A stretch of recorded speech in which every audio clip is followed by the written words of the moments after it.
This is the new production Giant Rain E+. It's the very bike that I raced, or at least attempted to race here in the hills of Finale Ligure on the EWS. It's a story of intense development and prototyping. And today we're going to be telling you the story and be joined by some of the managers, the designers, engineers, and the racers.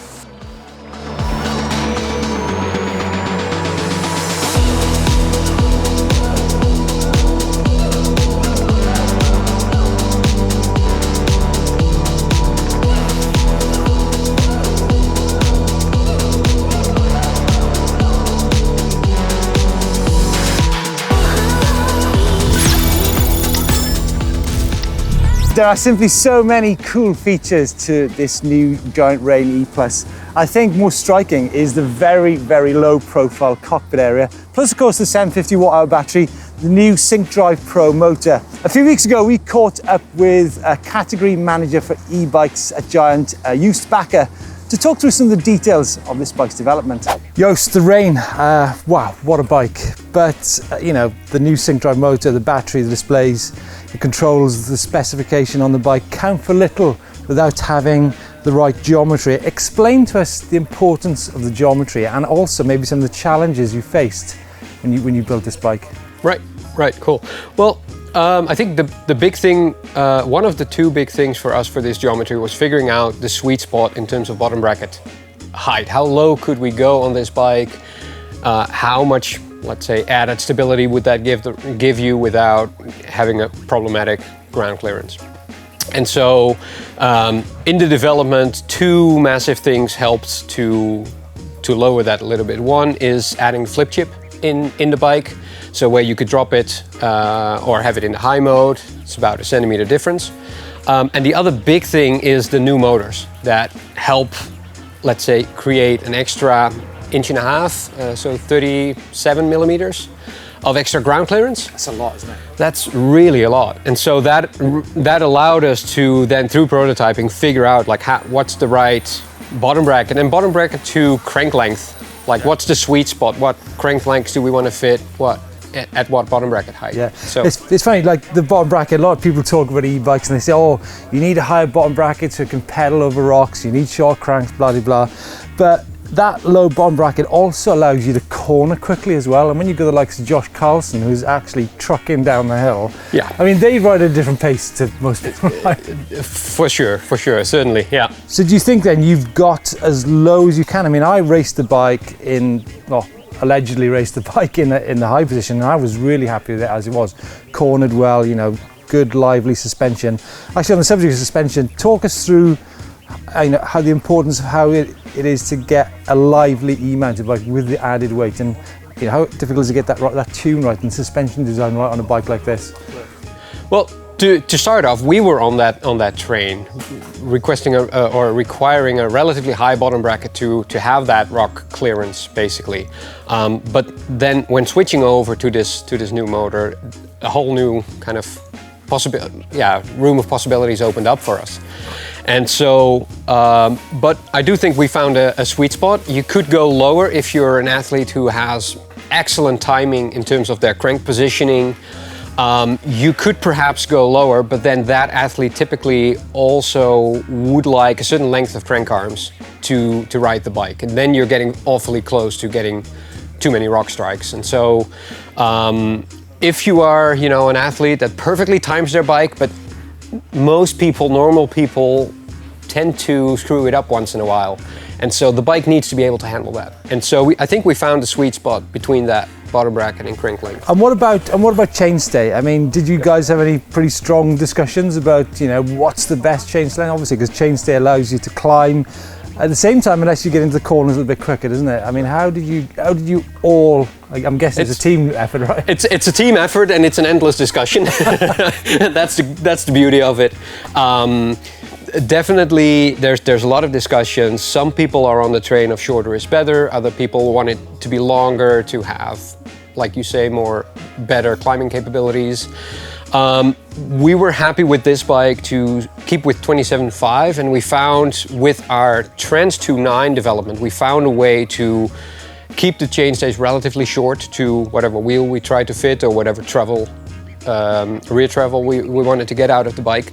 And so we use that in this bike to reduce that chainstay length by 19 millimeters compared to last year. So we definitely we leaned more into the shorter is better type of direction for this bike. So yeah, it's a massive reduction and that just makes the bike a little bit more nimble, more snappy. Yeah.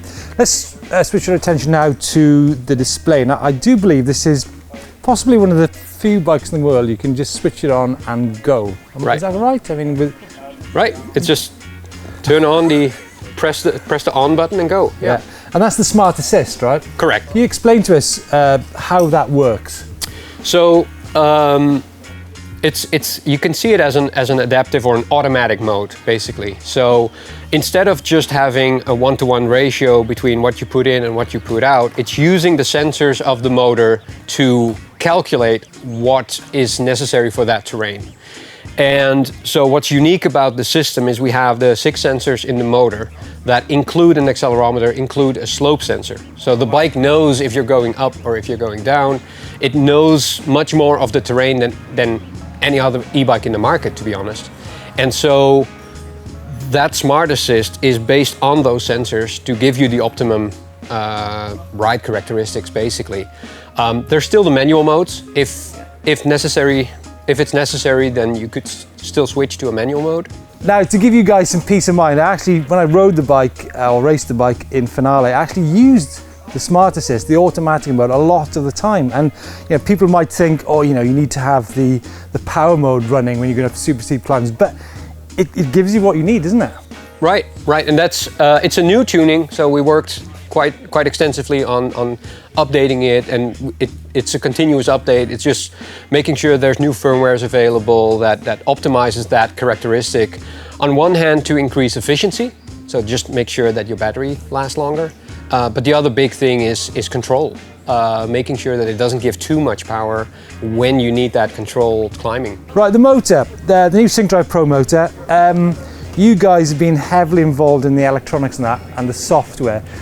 Talk us through the sort of mind that you wanted, the mood you wanted this bike to operate in. From a software point of view, what we've always liked about these motors and the logic that we use is that it's a little bit more torque based. It works well at low speeds. It doesn't give you the much, let's say, reward for just spinning without any torque. It is very much requires you to put some input in, but because of that it also feels a bit more natural. It has that more natural feel and a little bit less detached from your human input. And so that's what we always liked about these motors, is that it's very torque driven, and that also gives it a pretty instant response. So instead of waiting for you to have the cadence to provide you the power and get that kind of kick in the butt feeling, it kind of is a much more linear support that even at the low speed you're already getting a more natural or logical feeling return of what you put in. And so that's what we always try to achieve with these motors. Yeah.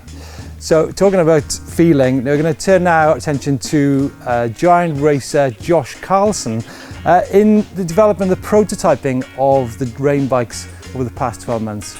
Josh Carlson is a former world EWS top 10 racer.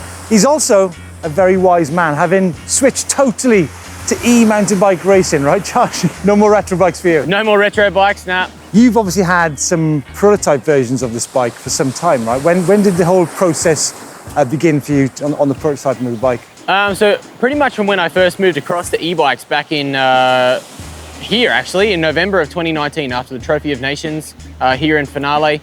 We went across to Varazi and raced my first e-bike race with the team. We learnt a lot on the standard 27.5 rain of past. From then on, we've been developing this bike moving forward. We got on the Silver Bullet, we moved on to the prototype, and now to be here on the production model. So when did you get the first Silver Bullet then? That was number one, right? So the Silver Bullet for me was earlier in the year of 2021. Then we moved on to the black prototype through June, July, August. And then now we arrived here on the production version in Finale. So when you got the first prototype, did it have the 750 battery and the SyncDrive Pro motor in it, or was it a different setup? When I got the Silver bike, it did have the prototype motor, yeah. and we only had the 625 battery at the time, so we didn't get the 750 battery until we got into the black prototype. Yeah. So it was still that raw polished silver phase was all brand new. We weren't too sure what was going to happen. It was a new motor, a new frame, new design, and luckily it worked out fantastic. So what do the Giant managers expect of you? What feedback do they expect you to give them? Well, the first thing is that I'm really good at breaking stuff. So they're like, if anyone's going to break it, Josh is going to break it. So let's see what happens here. And I think one of the big advantages to having myself or the race team push and develop and test these bikes out is that if I can't break it or if I can push it to the absolute extreme, it means the general public and the people buying these bikes, they're in pretty safe hands. So are you saying prototype number 1 didn't break then? The prototype bike, I didn't break any. I tried really, really hard and I didn't break it. So let's talk fine detail then. I mean, what do the guys at Giant expect from you in terms of the feedback? I mean, are you noting things down? Are you putting stuff against the clock? What's the... Yeah, all of it. Yeah, all of it. This is a whole brand new experience for myself and the team. Like as the engineers that are making these bikes, this is the first time we've gone racing. So a lot of the Euros have been racing for years and we're on debut here. So I've been looking at all kinds of geeky numbers and like looking at stem lengths, looking at wheel circumference sizes and like 2.5 versus 2.6 versus 2.4. You're looking at the high setting, low setting, opening the compression, closing the compression, rebound, how that characteristic changes when you change the flip chip. If you soften your fork for climbing, there's a lot of detail in there. And then you've got the motor modes. You've got 5 modes to play with. How does the battery react when you use mode 5 compared to mode 3? How does the bike climb when it's really, really slippery? So they're all really fine details that I note down and I'll send to Joe Stobb, our product manager. We'll discuss matters, we'll discuss how to change the suspension, discuss little bits and pieces that I can adapt to be a better racer. And now moving forward, we've got so much more intel that going into next year's race season, we've still got a whole nother list of stuff to test and move forward. Wow. Now, a few weeks ago, we actually joined up with Joe Stobb in the hills of Crom, Montana to talk about the system package on this bike. Joe Stobb is part of the product development team behind the new Giant E-Rain. Joe, how important is it for Giant to have full control of the electronics package of the bike? You know, the things such as the motor, the software, the display, the control, and of course the battery. Yeah, it's super important actually for us. The most important part is it gives us design latitude and freedom to make choices that we may not have with other systems. So that's important for us because we want to deliver an integrated package of the most innovative technologies, the best user interface, the best battery technology, the best motor system that we can, because we want to meet that customer's needs. Yeah, and I have to say, having ridden the bike for the first time here in Crom, Montana and in Finale, this whole area here, the Ergo 3 controller, the top tube controller there, I think it's one of the most low profile systems on the market. You guys must have agonized over having this then, right? Rather than a display-led kind of setup. Yeah, of course. You know, we recognize that the mountain biker of tomorrow, the e-biker, they want to have an integrated control system. They want to have control of the support modes at their fingertips, integrated into the grip. They want it to be clean. They want it to be out of the way. Same with the Ride Control Go. We want to have that nice and integrated and smooth on the top tube so it doesn't look obtrusive. It's got a nice overview so you can see the display, you can see what your ride support mode is, you can see your battery level, and have it just nice and tidy so it has a clean execution. Yeah. Talking about clean and things that are hidden, there are a few features of this bike which many people might not know about, and one of those is how much you guys have agonized over the waterproofness and dustproofness of this bike, right? Yeah, of course. We definitely improved the waterproofness, especially when it relates to the battery and the cover on top of the battery. We previously had those two pieces joined and now they're separate, so we can improve the dust sealing and waterproofness of the battery cover on the down tube and keep the battery separate from that. So when you're done riding and you need to take your battery out and charge it, you can take it inside, it stays clean, and the battery door is a lot more integrated and tight fitting to the down tube. It keeps the dust out, keeps the water out. Yeah. It's interesting, if you check out the Giant website, this bike has gone through a few different prototypes. I'm interested to know, Joe, did you actually make any changes between the different prototype stages on the bike? Because you were part of the riding process as well, right? Yeah, so our original prototype had all of our original version electronics and the former motor on it. And each iteration of the prototype process, we refined the electronics, we brought in the new motor system and in a further iteration of the prototype. So we really evaluated step by step as the new components integrate to that geometry that we spent a lot of time refining in the process. Yeah. Now, I've ridden the bike, and you probably find me rattling on sometimes about how the fact sometimes carbon frames and carbon wheels and carbon bars and carbon stems actually, I don't want to generalize here, but tend to lead to a bit of a wooden ride. Joe, this bike, you've decided to go for a complete aluminium frame. Talk us through what was the thought process there? Well, yeah, of course we considered carbon as a material for this bike, but we evaluated the benefits of that and also evaluated the cost. And I think for us, one of the really important things to remember is we want to deliver all of this technology and all this integration to a broad audience. And with an aluminum frame, we're able to do that at a reasonable price. With a carbon frame, you start to see more benefits, but also more costs. And we felt like aluminum was the correct choice for this platform.